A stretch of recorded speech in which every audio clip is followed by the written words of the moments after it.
People always asking me shit. They know I'm a drill historian. They always asking me questions about the drill culture. I wake up every morning to a whole bunch of ads and people asking me shit. So when I tell you a lot of people asking me something, don't be acting like I'm lying.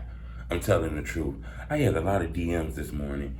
I only picked a few of them. These are some of the questions I woke up to inside of my DM. I had some more tough questions, game banging shit. Who did this to who type of shit. They know I'm a street reporter, so they ask me wild ass questions. These were some of the tasteful questions I was asked. I'm gonna share some of my answers with y'all. I'm gonna start doing this too. You know, when I interview artists and shit like that, I'm gonna start putting the board up with questions and see if they'll come to the board and be honest. We seen their opinion on a top drill artists.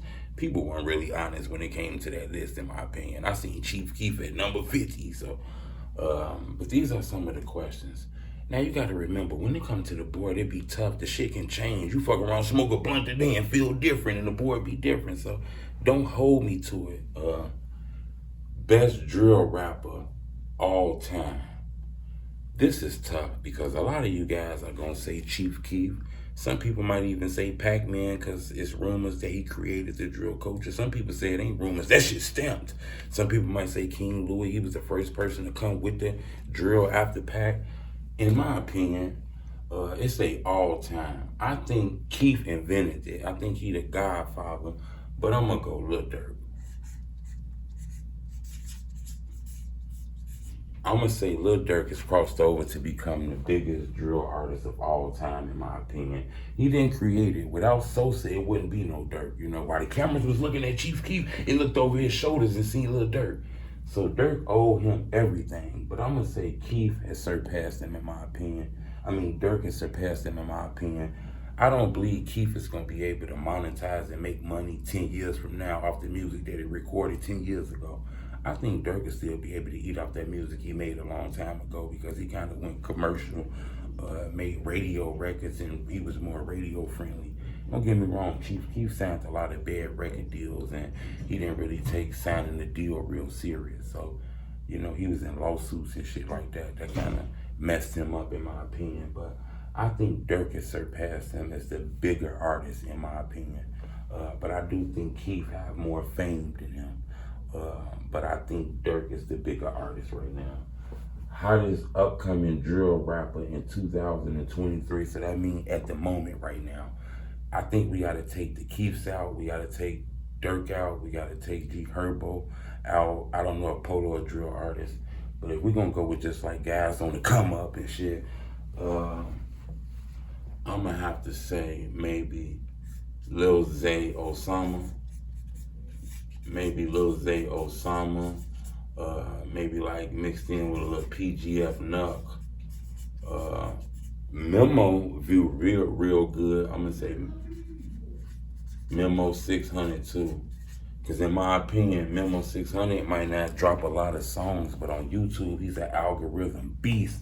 Anything about Memo blows up, and we just seen the video that he dropped. Did almost 500,000 views in a couple days with no posters from World Star, The Shade Room, Hollywood Unlocked, and ain't nobody really reposting this shit. He doing that shit on his own, not independent, him dependent. He got a strong fan base. But I'm gonna say Lil Zay Osama, in my opinion.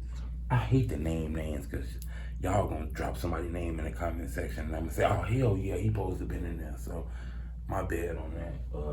But I'm gonna say drill artists. I know you guys wanna say Polo and all those guys, but I don't consider them drill artists. Best female drill rapper all time.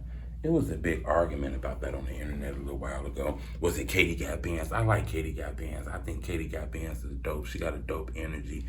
We filmed a movie together. Shout out Katie Got Bands. And I think Sasha Go Hard is a monster. She dope when it comes to that music. She can act, and she fine as hell too. But besides that, I'm gonna say,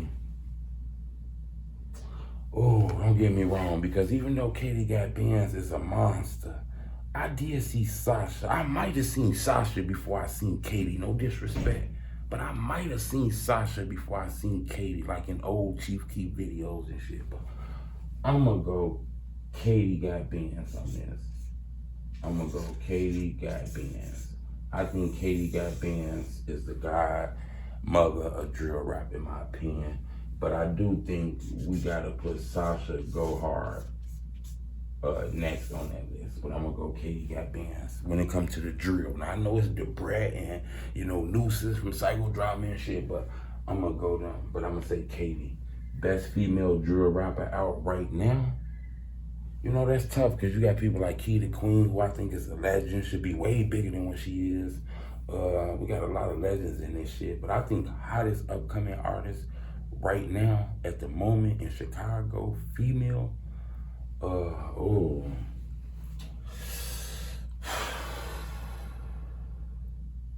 2023. See, if we'd have said 2022, I had Pretty Leah name up there somewhere. But I'ma say, I think Mellow Bucks. Mellow Bucks got a crazy buzz right now.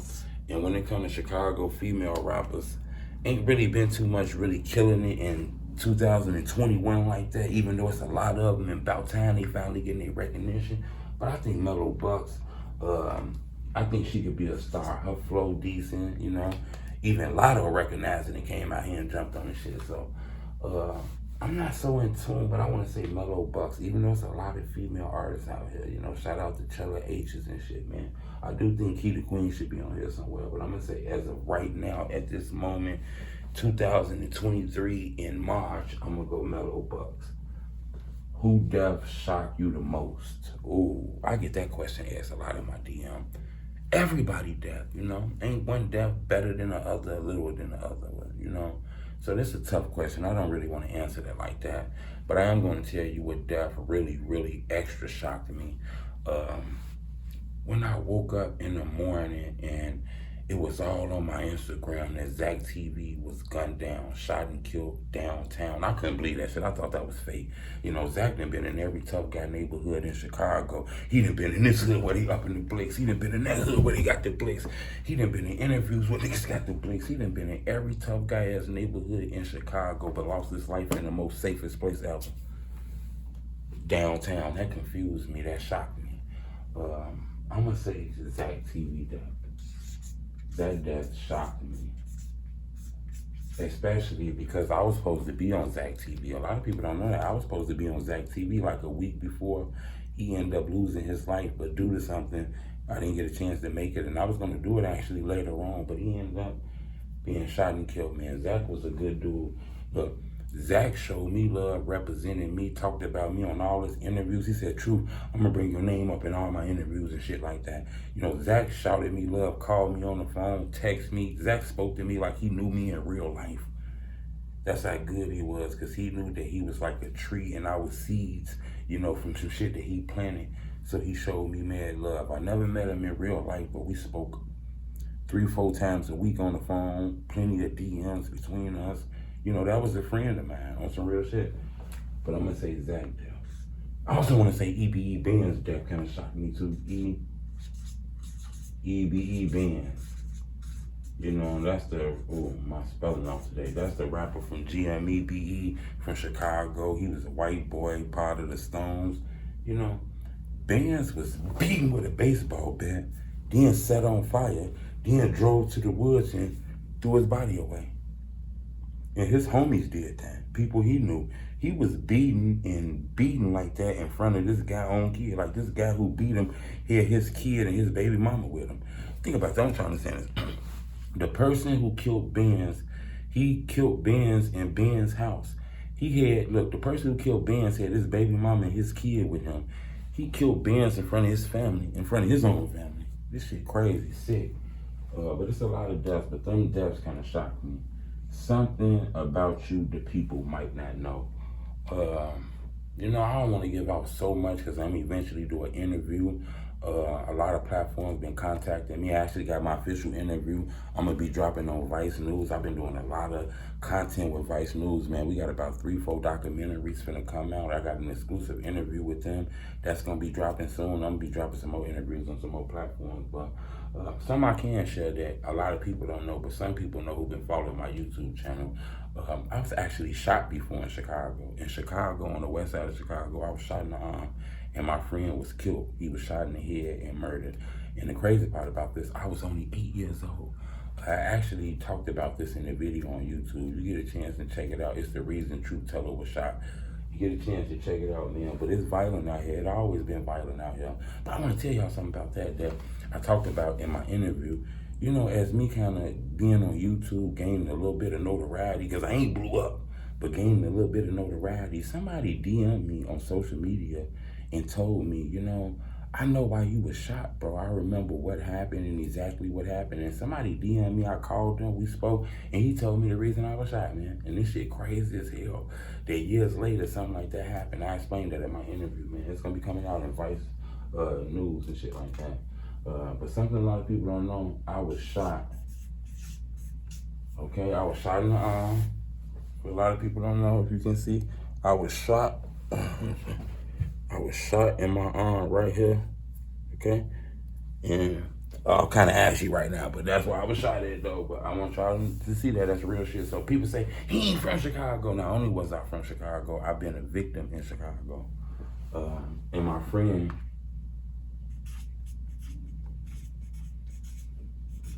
was killed.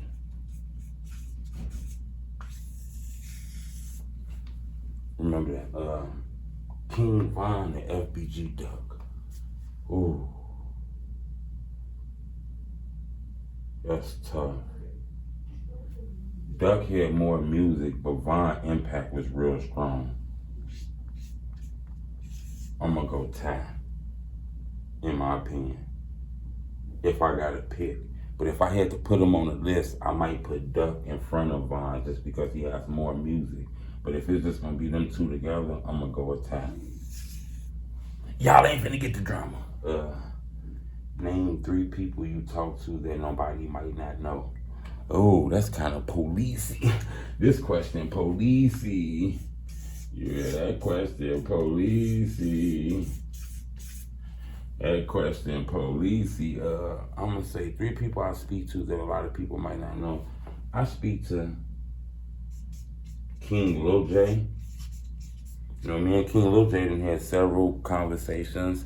You know, we done talked on the regular a little bit. I actually spoke to him while he's been locked up. I released his body cam video when he was arrested in Calumet City. You know, he actually called me after I released that video. So me and him had conversations. I done spoke to him about maybe 2 months ago. I want to say maybe a month and a half ago, something like that. I think King Lil J gonna kill it when he come home. Another person I speak to that a lot of people might not know, Bezu from OTR.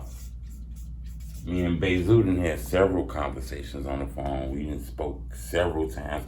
I actually spoke to Bezu about maybe 3 weeks ago. He called me on the phone. We had a conversation. I'm gonna keep it personal. I ain't gonna tell you what it's about, but you know, he don't like all that police shit that be on the internet. I told him, look, it's my job. You know, you got fame and shit, so he understands it, but he thinks a lot of this shit be policey as hell, you know. He told me that's why he don't really do interviews, because it's gonna be policey as hell. But that's what OTL Bezu told me. Another person I talked to that a lot of people might not know.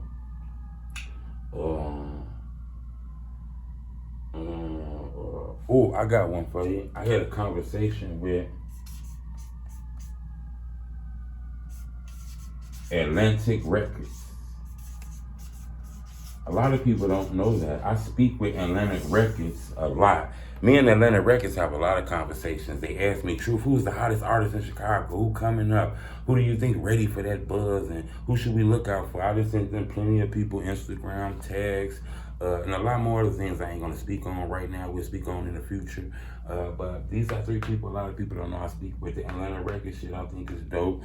Hopefully something will end up happening with this in the future, hopefully. But you know, these are questions I get in my DM. I wanted to share with y'all, man. I'm gonna call this shit DM Wars, but I appreciate the love. I'm up out of here, man. I'm finna get ready and eat, man. I got some potatoes over there and I'm starving like a motherfucker, man. But I appreciate the love. It's on me, Truth. Appreciate it.